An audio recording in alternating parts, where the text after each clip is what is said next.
You know, we use thousands of words every single day without even thinking about it.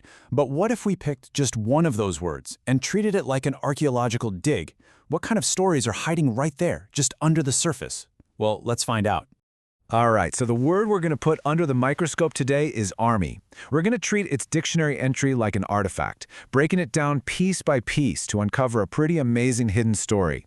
A story that shows why this super common word is actually one of the most essential in the entire English language.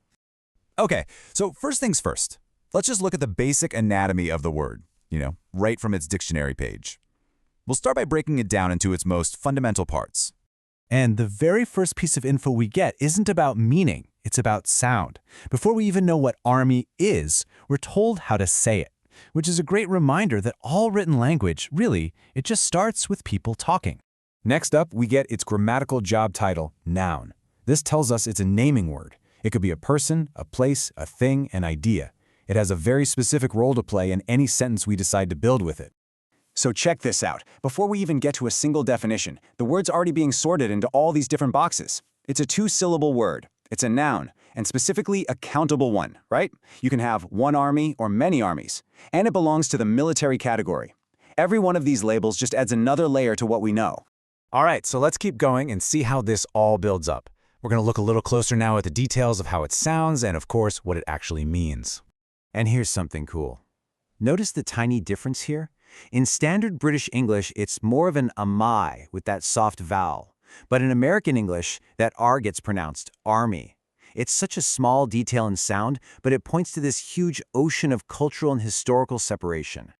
So here, we see the word kinda has two different jobs.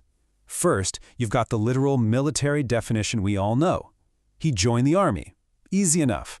But then there's this figurative meaning, an army of people. It borrows those military ideas, size, organization, a common goal. It's like the word itself has been deployed on a totally new mission. So we've looked at the sound, the grammar, the meaning, but there's this small, easy-to-miss note in the Wiktionary entry. And as it turns out, it's the most fascinating clue of all. So when you think about everything we've covered, what could possibly be more important than the definition itself? What gives this word this secret, elevated status? There it is, just one little sentence, tucked away. Army is on the basic English 850 list. Now, this isn't just another category. This is a promotion. This tells us that army isn't just a common word, it's a fundamental one. So what exactly is this list, and why is being on it such a big deal? Well, Basic English is basically a stripped-down, simplified version of the English language. It was designed for international communication, and it uses only the most essential words you need to express even really complex ideas. And we're talking super exclusive here, just 850 words. To put that into perspective, there are over 170,000 words in current use in the English language. So the people who created Basic English had to choose only the absolute must-haves. And this is what's so wild. For army to make the cut, it means that the whole concept was considered absolutely essential for basic communication. Just think about the words that didn't make the list. Words like king, queen, soldier, even peace and war. The creators of this language decided that the idea of an army was a more fundamental building block for understanding how human society works. Wow. Okay, so let's just pull back for a second and look at the full story we've just uncovered, all from a single, simple dictionary entry.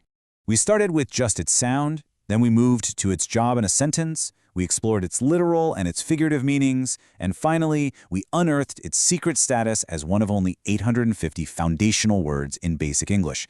We just kept peeling back layer after layer and found this surprisingly deep story. And this whole thing just proves that, really, no word is truly simple. Every single one is this dense little package of sound, grammar, history, and cultural meaning, just sitting there, waiting to be unpacked. So, the next time you see a familiar word, maybe just pause for a second. It might just have a secret life you never, ever imagined. What story are you going to uncover next?